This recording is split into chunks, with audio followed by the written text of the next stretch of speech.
This is CBN NewsWatch. And thanks for joining us for CBN NewsWatch. I'm Heather Sells. A new bill in Congress today aims to simultaneously provide federal protections for religious freedom and for LGBTQ people. Previous attempts to address these protections have favored one side or the other, but supporters of what's called Fairness for All say they are hoping to provide for both groups with the legislation. Fairness for All supporters say the bill would ensure that LGBTQ people cannot be denied access to employment, housing, and federally funded social service programs. The bill would also ensure that churches and religious organizations can hire employees and maintain policies that reflect biblical views on marriage and gender.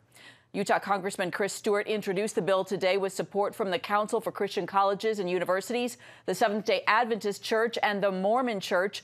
But some conservative groups like Alliance Defending Freedom say the bill's religious liberty protections are too weak. We're also concerned about any piece of legislation like Fairness for All that would compel public school districts and all recipients of federal financial assistance to violate their beliefs about the distinction between men and women. We also are concerned about a law like Fairness for All, which requires every public school in America and every federally funded educational institution in America to allow biological males who identify as women to play on girls' sports teams. And we're joined now by President Shirley Hoekstra, who leads the Council for Christian Colleges and Universities and supports Fairness for All. President Hoekstra, thanks so much for joining us today.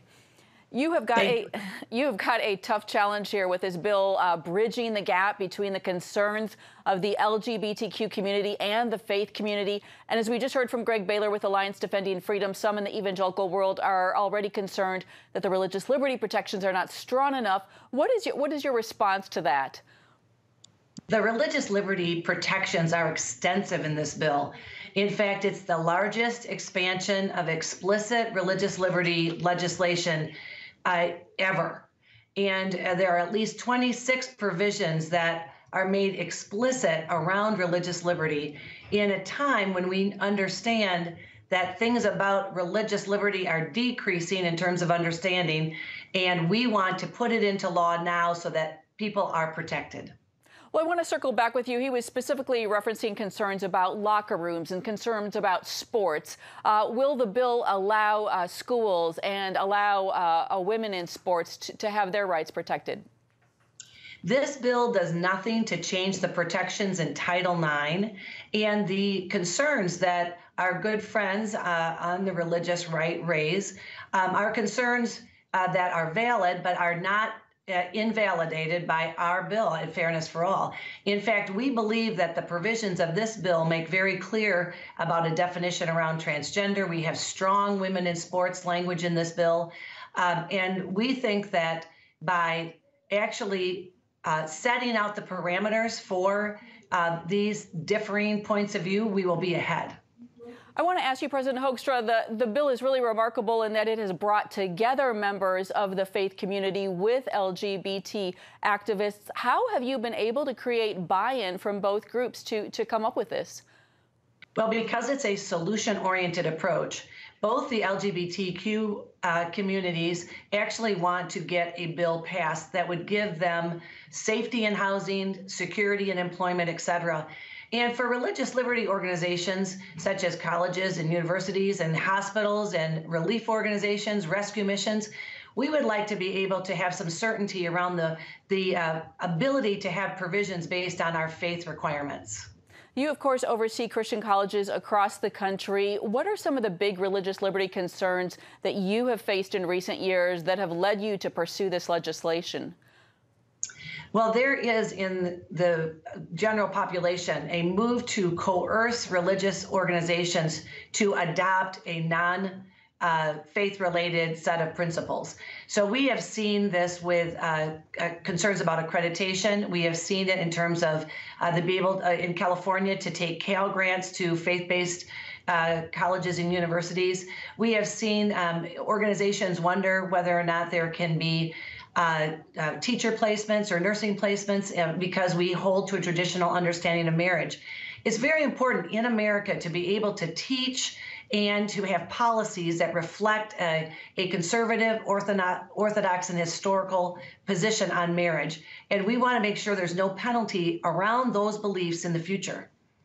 All right, and I'm interested too, how do you see this bill moving forward? How are you going to reach out to more of your friends on the religious right, more LGBT groups to really bring the support behind this bill that's needed? Well, anytime you want to get a bill passed, it's a long process, and we've begun today by making a great idea, a concrete bill. And now we're going to continue to reach out to people on the left and on the right. We're going to show them that this is actually a solution-based approach so that we do not have to have this continuing conflict going forward in the future. All right, President Hoekstra, thanks for your time and your insights. Thank you so much. President Trump is expected to announce today whether he intends to have a lawyer participate in the remaining impeachment proceedings before the House Judiciary Committee. House Speaker Nancy Pelosi announced yesterday that the House would be pressing forward to draft articles of impeachment against the president. This marks only the fourth time in U.S. history that Congress has tried to remove a president. Republicans continue to stand with President Trump, who denies any wrongdoing. So much for being prayerful and thoughtful. I think it's a bad day for the country. I think this whole thing is a joke. Mueller, I trusted. I don't trust Schiff. I don't trust Nadler to find the truth. And the Speaker said it should be bipartisan, it should be prayerful, it should be thoughtful. So what happened? You had 4 law professors give their opinion for one day in the Judiciary Committee, and she's directing articles of impeachment being drafted. That tells you all you need to know. I like Nancy Pelosi as a person, but this process has been hijacked. The full House expects to vote on impeachment possibly right before Christmas. That would set up a January trial in the Senate. And be sure to catch up on the latest from our nation's capital this evening on Faith Nation. You can watch it right here on the CBN News Channel. Well, officials are looking into possible terrorism-related motives following a deadly shooting in Florida today. The shooting happened at the Naval Air Station in Pensacola. U.S. officials say the gunman was an aviation student from Saudi Arabia. The shooter opened fire in a classroom building early this morning. Authorities believe he killed himself and 3 others. Nearly a dozen other victims are being treated at the hospital. The base will remain closed the rest of the day. This shooting marks the second incident at a Navy base in the last 2 days. A shooting yesterday at Joint Base Pearl Harbor-Hickam in Hawaii left 3 people dead, including that gunman as well. And in Minnesota, 3 National Guard members died when a Black Hawk helicopter crashed yesterday. National Guard authorities say they lost contact with the helicopter shortly after it took off on a maintenance test flight. They said the helicopter called Mayday about 9 minutes after takeoff. The identities of the soldiers have not yet been released, and the cause of the crash is under investigation. A 94-year-old church in Florida is in ruins after collapsing yesterday morning. The Black Bottom House of Prayer in Paramore, Florida, was recently granted its historic landmark status for the African-American community. Officials say it is unclear what caused the building to collapse, and they're now ordering the structure to be demolished. The church's pastor, Dana Jackson, is hoping to prevent that. International Christian business people are taking on the BDS movement against Israel by pursuing business with companies in the Jewish state and more. CBN Middle East Bureau correspondent Julie Stahl has the story. They came to bless Israel and in turn be blessed themselves at the Arise Summit 2019.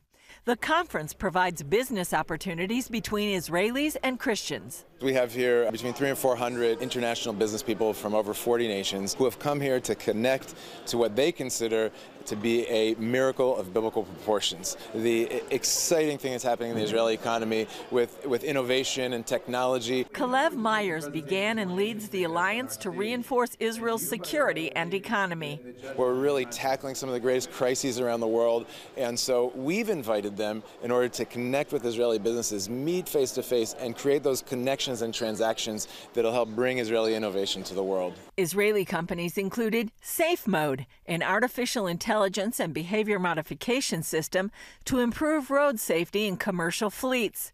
Rewalk, a bionic system that enables paraplegics to stand, walk, and climb stairs. and Kite Pride, a social business that's helping women and men exit forced prostitution and human trafficking. One of the Israeli companies here even sells locusts to eat. Did you know that locusts are healthy, kosher, and some even say they taste good? They even have gummy bears, or shall we call them gummy hoppers?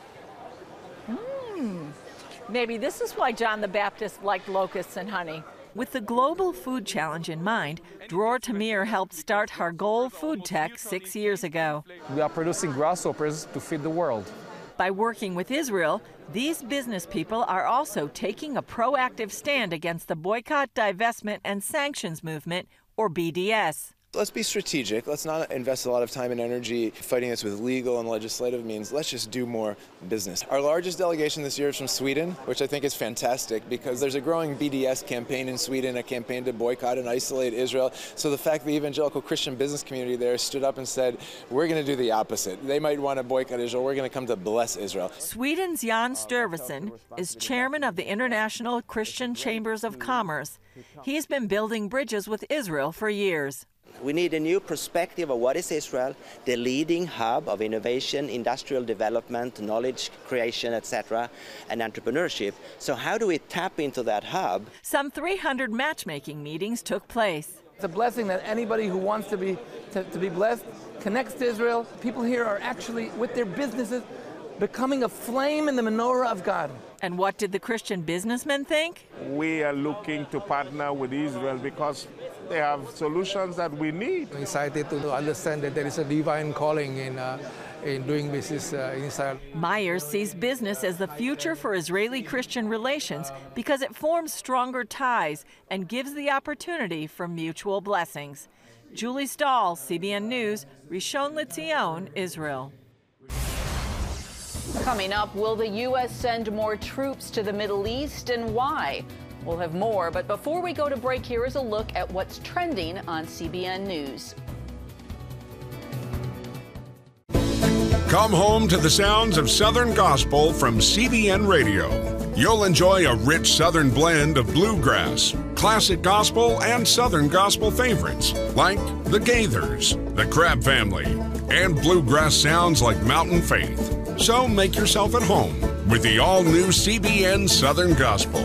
Now available at cbnradio.com.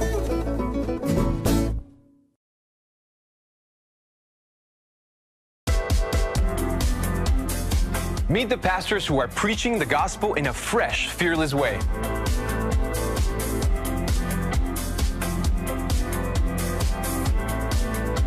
I'm Roberto Torres-Cedillo. Join me each week for Next Gen Voices.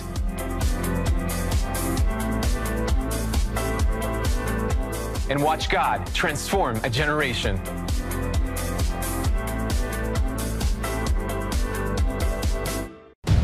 Prophecy thousands of years old. We were called to be a light to the world. Being fulfilled today. Discover how. Get to life. Call 1-800-700-7000. We consider it our duty to reach out and help others around the world. For a gift of $10 or more, you can own the acclaimed CBN documentary To Life. Just call 1-800-700-7000 or log on to cbn.com. To treat a human, no matter what he is, which religious he have, which color he is. This is what I'm doing. See how the people of Israel are fulfilling prophecy. History is being written, and I want to be a part of it. By sharing their knowledge. In Africa, in Asia, in South America, in East Europe. And their love. This is how we work. This is us. Get to life. Call 1-800-700-7000 or log on to cbn.com. Military officials say they could be sending 5,000 to 7,000 more troops to the Middle East to discourage any more aggression from Iran. But they say that no official decision has been made yet. The discussion comes as the Trump administration raised the number of people killed by Iranian security forces in recent protests across the country. It appears the regime could have murdered over 1,000 Iranian citizens since the protests began. We cannot be certain because the regime blocks information. Among those murdered are at least a dozen children, including 13 and 14-year-olds. Hook said the U.S. has received more than 32,000 responses from inside Iran after Secretary of State Mike Pompeo asked for videos and other evidence of government repression.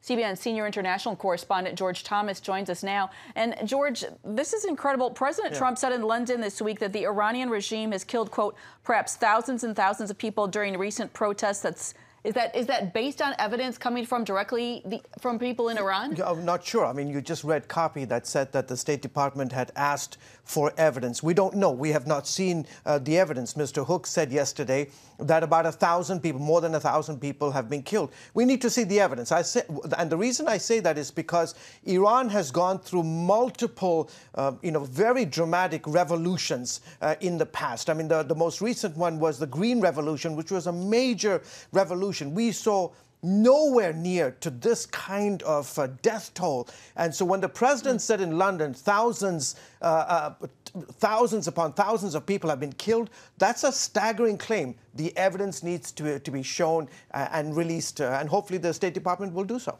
And that's an incredible appeal directly to people from an outside government. Exactly. Yeah. So I'm a little dubious. We need to see the video. Okay. The State Department has also called for sanctioning 2 Iranian prisons. That's correct, yeah. How does sanctioning a prison work, and what do you know about these prisons? Well, here's what the United Nations High Commission said just a few hours ago. He says that since November 11th, there have been about 120,000 to 200,000 Iranians that have taken to the streets protesting this rise in gas prices. The numbers are that close to 7,000 are right now being held in 2 specific prisons, the Great Tehran Penitentiary and the Garcha prison. And so the State Department says that it wants to levy sanctions on all those who are operating the prisons, these 2 prison facilities. And this is exactly what Brian Hook talked about, describing what happens and the conditions in these 2 facilities. Take a listen. We have seen reports that protesters have been subject to abuse and mistreatment during interrogations, arbitrary beatings, and rape. Garchak prison is Iran's largest women's prison and also holds many members of religious minority communities. It too is known for unbearable conditions, including regular assaults and inappropriate behavior of prison guards towards women, chronic lack of water, unsanitary living spaces, and an environment that enables rape and murder. So again, what we're looking at here is that the administration is continuing to put the squeeze economically, principally, and isolating the Islamic Republic. All right, and that sounds horrible with those prisons. I want to ask you, too, so the Wall Street Journal says the White House may send as many as 14,000 additional U.S. troops to the Middle East. What is the rationale here? Well, the Pentagon pushed back on that and saying, look, we've made no such decision to send that many people. Since May, the region has about 14,000 already, Heather, about 14,000 U.S. men and women deployed in the region. The calculus is that it wants to send a signal to Tehran that any sort of attack against our interests in the region, whether it be U.S. bases in Bagram, Kabul, Kuwait City, Saudi Arabia, you would have the effect of the United States bearing down on the Islamic regime. So this is a way to serve as a deterrence to the region in the midst of all the escalating tensions between our 2 countries. The bottom line is that the Trump administration knows that the crippling sanctions that we have levied, that we have slapped on the regime, is beginning to really, really hurt. And the fear is that the regime could retaliate principally against our bases in the region and our interests in the Middle East. So much instability. George Thomas, thanks for your reporting. You're welcome. Sure. And don't go anywhere. We'll be right back after this. Too often, we carry baggage from our past. You know what it's like. It affects everything and everyone in our lives. It's always there, weighing us down and keeping us from achieving true happiness. But do you know God never meant for us to be trapped in the past? You can be free of your baggage. Learn how God's forgiveness leads to changed lives and new beginnings. Call the 700 Club. I'm Ephraim Graham. And this is Studio 5. Cruise with me as I discover the good things happening in the world of music, sports, television, and movies. The fact that Ryan Coogler was going to be directing the film, I knew that something special was going to happen. We'll chat with artists at the forefront of entertainment and explore the connection between popular culture and faith. I asked my pastor, I said, well, does that mean I'm supposed to be a preacher? He says, well, no, you already have a pulpit. Watch Studio 5, Wednesday night at 9:30. Tikkun Olam. This is our nature as a country. To make the world a better place. Literally, we felt the earth shaking. The Christian Broadcasting Network presents To Life, how Israeli volunteers are changing the world. This film needs to be seen by everyone. I was in tears. Now you can own the inspiring documentary To Life on DVD. There is blood on our hands if we know and we walk away. I'm so grateful that this film was made. To Life can be yours for a gift of $10 or more.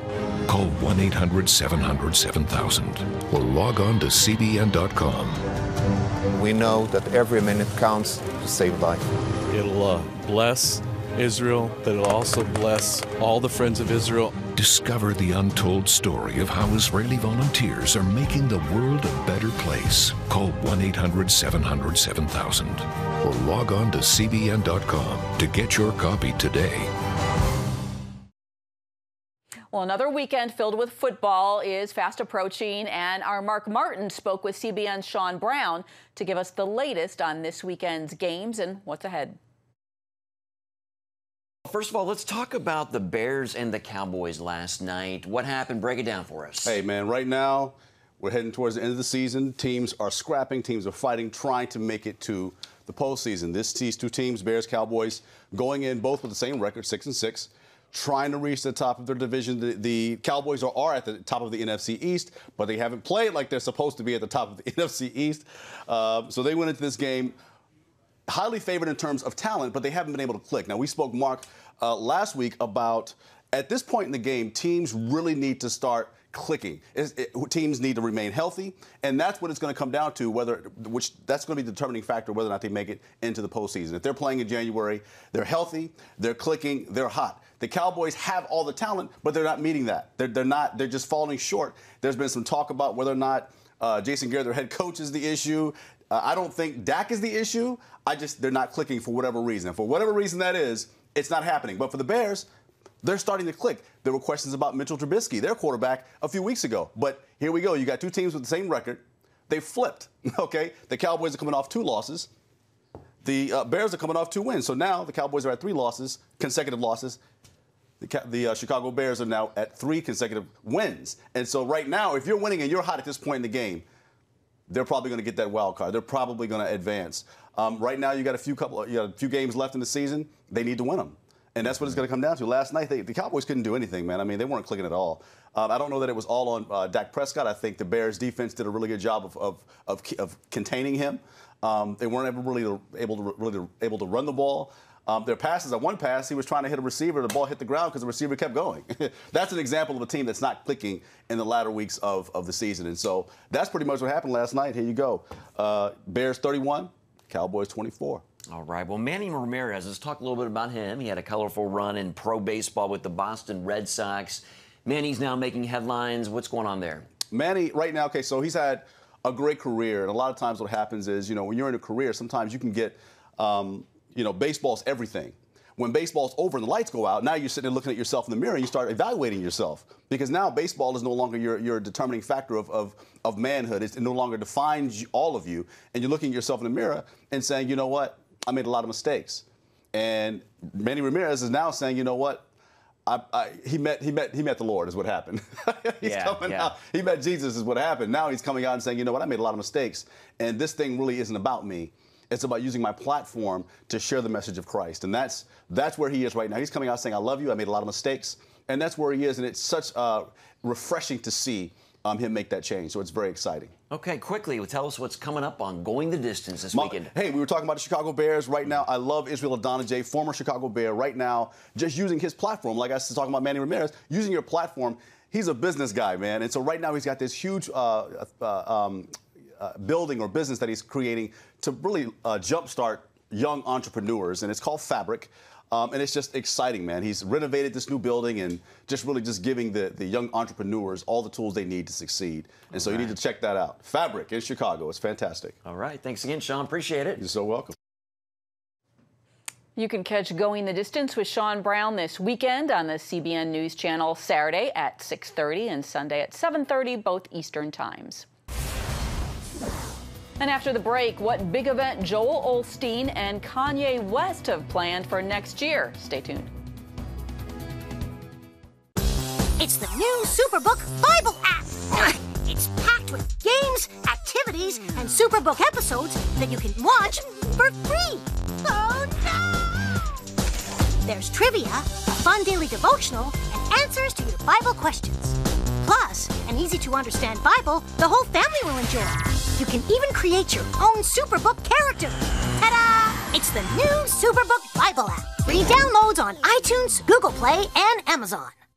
From Washington, D.C., uncompromising stories, interviews, and analysis from veteran journalists David Brody. Escalating fight. Jenna Browder. Chose his words carefully. Ben Kennedy. Plan to join him. And Amber Strong. For impeachment grows a little bit louder. Bringing you the political news that matters. We get out and tell the story of the progress that we're making in this country. Watch Faith Nation, weeknights at 6 on the CBN News Channel. We will move the American embassy to the eternal capital of the Jewish people, Jerusalem. As the nations rage, you can stand with Israel. History is being written, and I want to be a part of it. Call 1-800-700-7000 and get to life. This is our nature as a country. Discover the untold story of how Israeli volunteers are changing the world. We consider it our duty to reach out and help others around the world. For a gift of $10 or more, you can own the acclaimed CBN documentary To Life. To treat a human, no matter what he is, which religious he have, which color he is, this is what I'm doing. Support Israel in their time of need. Get to Life, now available on DVD. Call 1-800-700-7000 or log on to cbn.com. And I wish that other people throughout the world could see this side of Israel. Kanye West and Pastor Joel Osteen are making an encore. That is according to the entertainment news site TMZ. The pair will apparently team up for an evangelistic event in New York's Yankee Stadium next year. Osteen recently hosted Kanye at his Lakewood Church in Houston. He talked with the rap megastar about his newfound faith. Later, Kanye and his choir performed at the church's evening service. TMZ says it worked out so well that Osteen asked Kanye when they could do it again. The two agreed to get together for a, quote, night of hope in Yankee Stadium on May 2nd. Joel will preach a sermon, and Kanye and his choir will perform in the 54,000-seat stadium. And that is it for this edition of CBN's News Watch. We hope that you'll join us next time. Do have a great day and weekend.